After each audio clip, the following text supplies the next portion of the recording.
Foreign Exchange Management Act, or FEMA, is one of the most important legislations for CA final law. But instead of memorizing sections mechanically, let's understand the logic behind the act.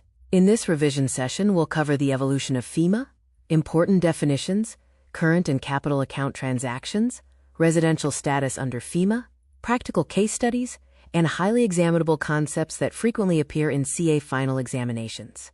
Our focus will be on conceptual clarity, practical application, and quick exam recall, so that you can confidently tackle both theory and case study-based questions. To understand FEMA, we first need to understand why it was introduced. India initially had strict exchange controls under the Defense of India rules in 1939. This was followed by FERA in 1947, and later FERA 1973, which focused heavily on regulation and control of foreign exchange. Then came the economic liberalization of 1991. Foreign investment increased, international trade expanded, and India's foreign exchange reserves grew significantly. As a result, the old control-oriented approach became unsuitable. Therefore, FEMA was enacted in 1999. The biggest shift was in philosophy. FERA aimed to regulate and conserve foreign exchange, whereas FEMA focuses on facilitating trade and managing foreign exchange efficiently. Every law begins with an objective, and FEMA is no exception. The primary objective of FEMA is to facilitate external trade and payments, and promote the orderly development and maintenance of the foreign exchange market in India. The Act extends to the whole of India. However, its reach is much wider. It also applies to branches, offices, and agencies located outside India, if they are owned or controlled by a person resident in India. Even contraventions committed outside India can attract FEMA provisions if the person falls within its scope. FEMA officially came into force on the 1st of June 2000. One of the most important distinctions under FEMA is between current account transactions and capital account transactions. A current account transaction refers to routine transactions such as foreign trade payments, interest payments, family maintenance abroad, education expenses, medical treatment, and foreign travel. These are generally freely permissible, subject to reasonable restrictions. On the other hand, capital account transactions affect assets or liabilities across borders. For example, an Indian resident purchasing property abroad, or a foreign investor acquiring assets in India. Since these transactions impact the country's financial position, they are subject to stricter control by the RBI and central government. Remember this simple memory trick: current account is for consu. Many FEMA questions are built around definitions, so understanding them is crucial. An authorized person includes authorized dealers, money changers, offshore banking units, and other persons authorized by RBI to deal in foreign exchange. Currency has a very wide meaning under FEMA. It includes not only notes and coins, but also checks, drafts, letters of credit, bills of exchange, promissory notes, and even credit cards. Security includes shares, stocks, bonds, debentures, government securities, and mutual fund units. However, remember one important exception. Bills of exchange and promissory notes are generally excluded unless specifically notified by RBI. Similarly, services include banking, insurance, legal, medical, transport, and similar services, but exclude services rendered free of. Students often confuse residential status under FEMA with residential status under the Income Tax Act. Under income tax, residential status is determined for an entire previous year. Under FEMA, the approach is completely different. FEMA is a regulatory law. Therefore, residential status is determined from a particular date because parties need immediate certainty while entering into transactions. Imagine a person arriving in India for employment today.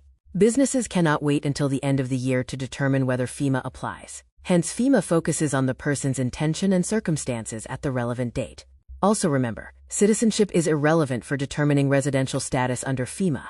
Let's now understand the first limb of the residential status test. A person is generally considered a person resident in India if he or she has stayed in India for more than 182 days during the preceding financial year. Notice the phrase, preceding financial year. FEMA always asks us to look backwards first. Many students stop here and assume the rule is complete, but the real exam questions are usually based on the exceptions. So treat the 182-day test as only the starting point, not the final answer.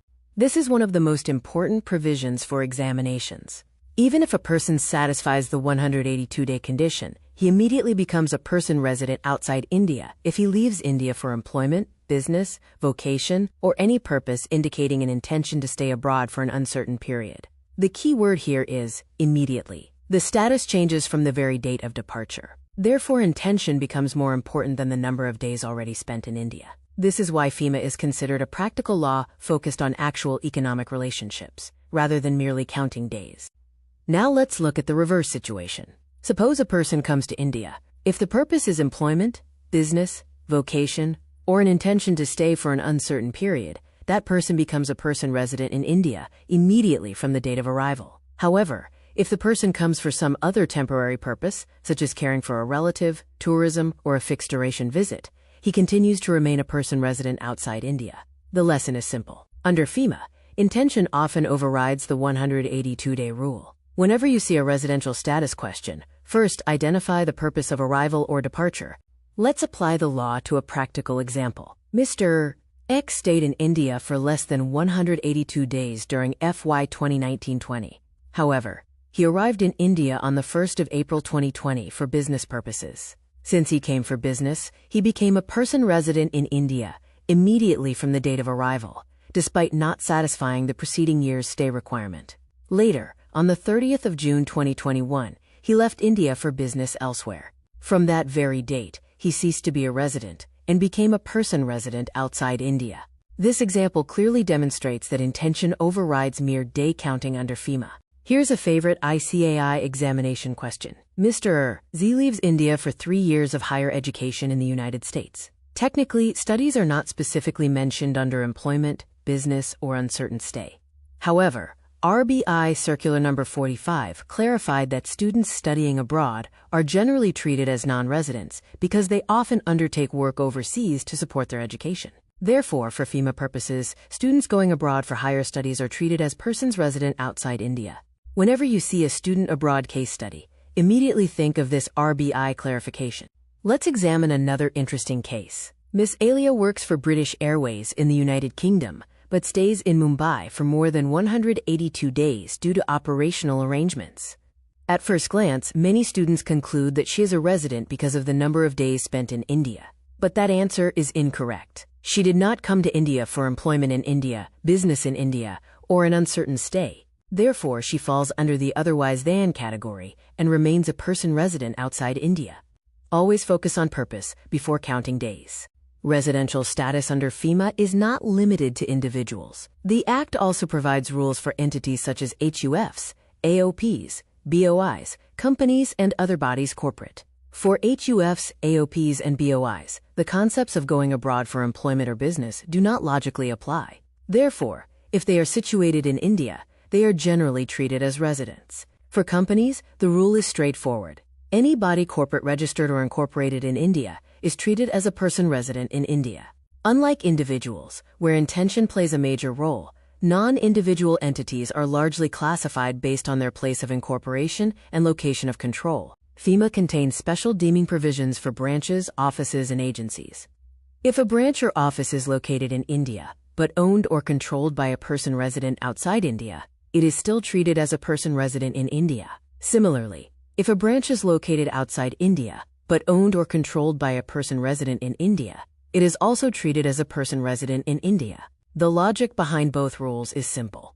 FEMA does not allow residential status to be manipulated merely by opening branches across borders. These provisions ensure consistency and prevent avoidance of FEMA regulations. Let's understand the branch residency rules through a practical example. Toy Ltd is a Japanese company. Since it is incorporated outside India, it is a person resident outside India. This company controls a Mumbai headquarters. Because the Mumbai office is a branch located in India, it is treated as a person resident in India, despite being controlled by a non-resident entity. Now suppose the Mumbai headquarters controls a branch in Singapore. Since that Singapore branch is controlled by a person resident in India, namely the Mumbai headquarters, the Singapore branch is also treated as a person resident in India. This example demonstrates how FEMA follows control relationships while determining residency. Students often confuse the roles of RBI and the Enforcement Directorate under FEMA. Think of RBI as the controller and policymaker. It regulates foreign exchange transactions, frames regulations, and exercises overall supervision over the foreign exchange system. The Enforcement Directorate, on the other hand, acts as the investigator and enforcer. Under Section 36, it is responsible for investigating contraventions, enforcing FEMA provisions, and initiating proceedings where violations occur. A simple memory trick is this: RBI manages the traffic, while ED catches those who break the traffic rules. In contrast, the Directorate of Enforcement, or ED, is the investigative pillar defined under Section 36 of FEMA. They are tasked with enforcing the law, investigating potential offenses, and adjudicating contraventions by imposing penalties. Before we conclude, let's quickly revise the most important section numbers under FEMA. Section 1 deals with extent and application. Section 2E defines capital account transactions. Section 2J defines current account transactions. Section 2V covers person resident in India. Section 2W covers person resident outside India. And Section 36 establishes the Directorate of Enforcement. These provisions form the foundation of FEMA and frequently appear in both theory and practical questions. A quick revision of these sections before the examination.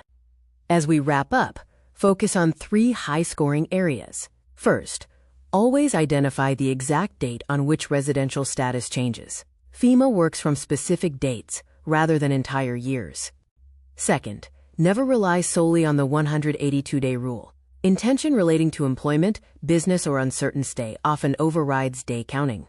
Third, master the exceptions, especially the student exception, branch control provisions, and practical case studies.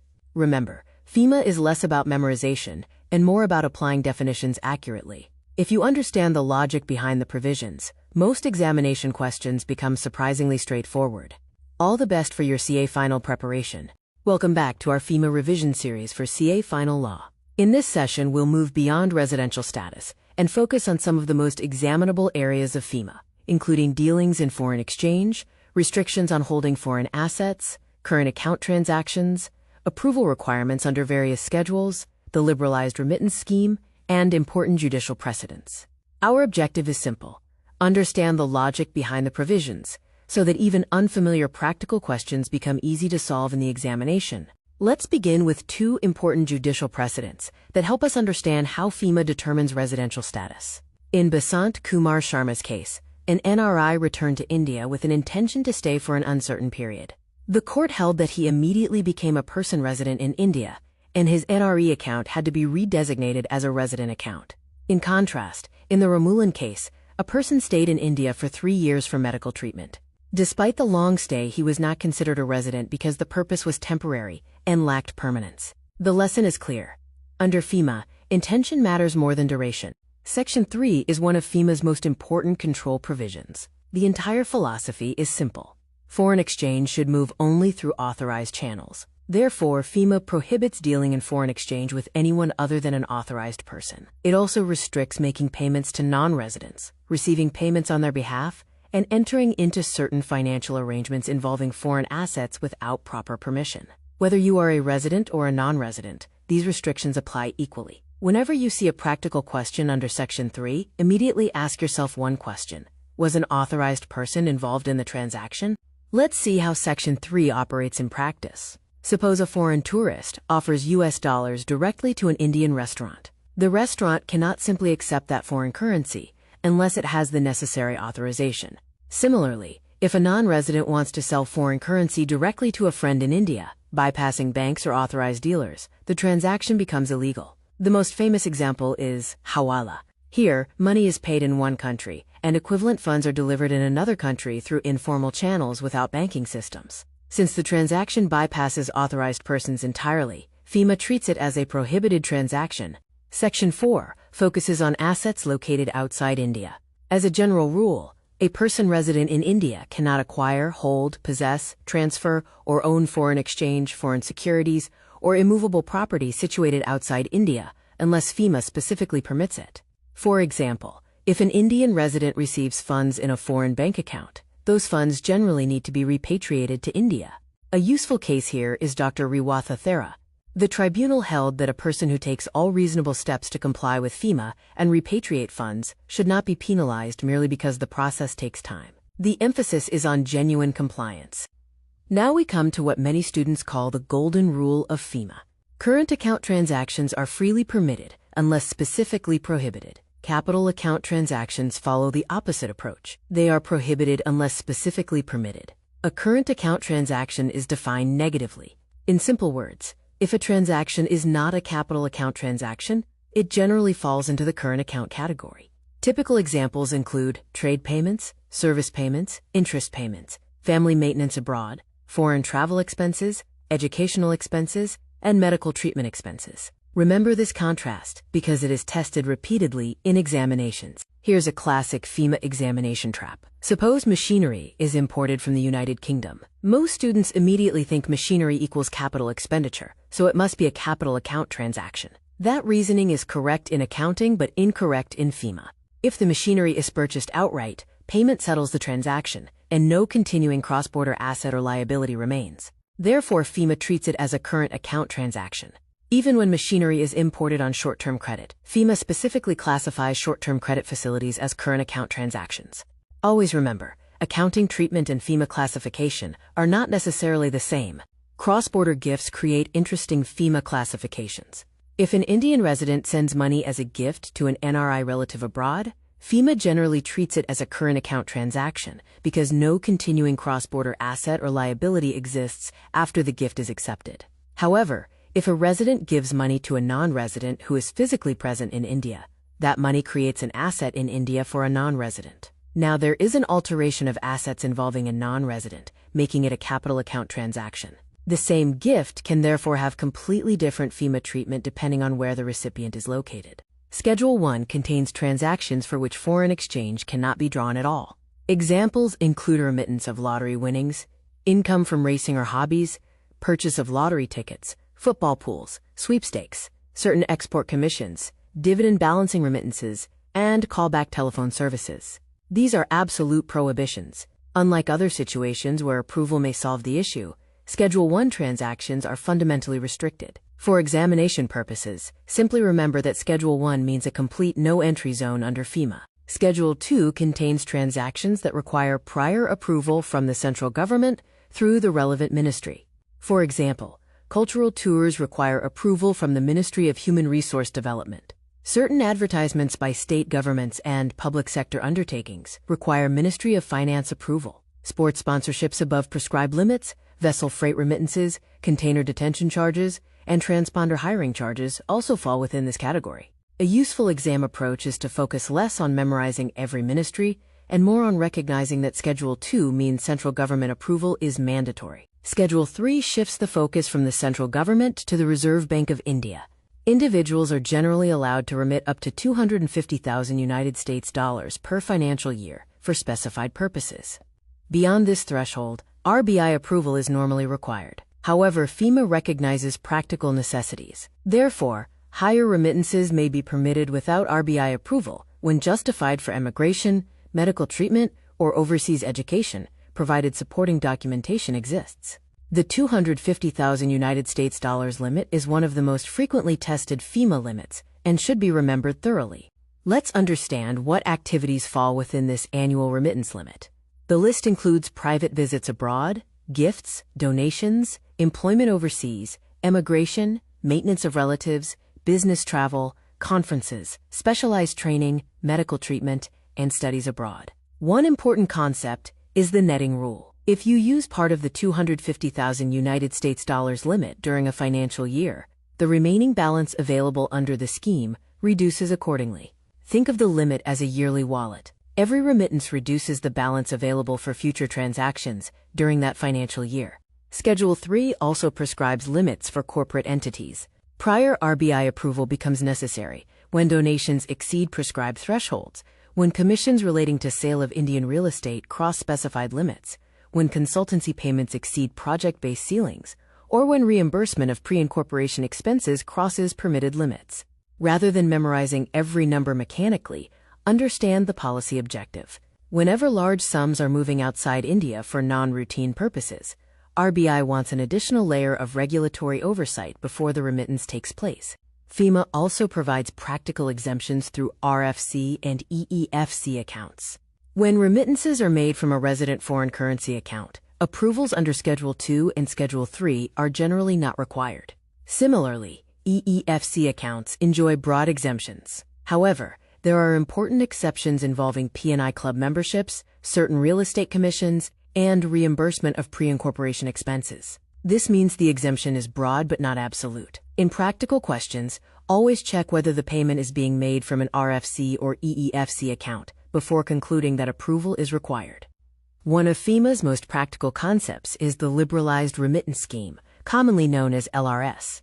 Under this scheme, resident individuals, including minors, can remit up to $250,000 per financial year for permissible current account transactions, capital account transactions, or a combination of both. However, the scheme is available only to individuals. Corporates, partnership firms, HUFs, and trusts cannot use LRS. For minors, the declaration must be countersigned by a natural guardian.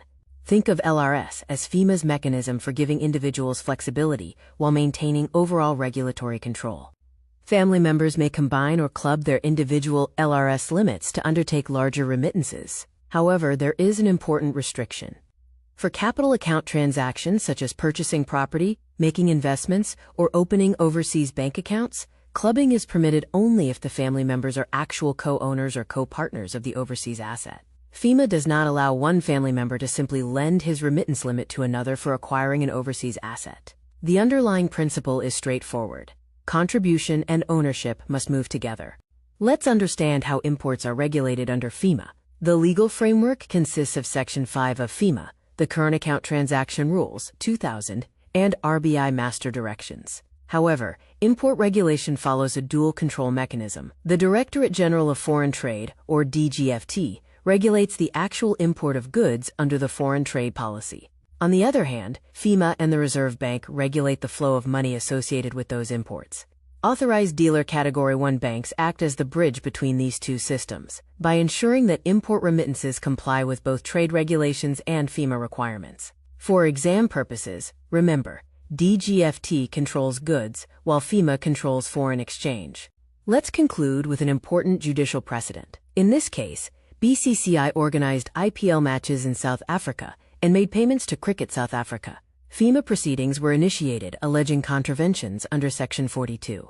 The appellate tribunal made two significant observations. First, since the transaction was not alleged to be a capital account transaction, it had to be treated as a current account transaction, for which RBI permission was not required. Second, Section 42 specifically deals with contraventions by companies. BCCI was registered as a society and not a company. Therefore, the office bearers of BCCI could not be held liable under that particular provision.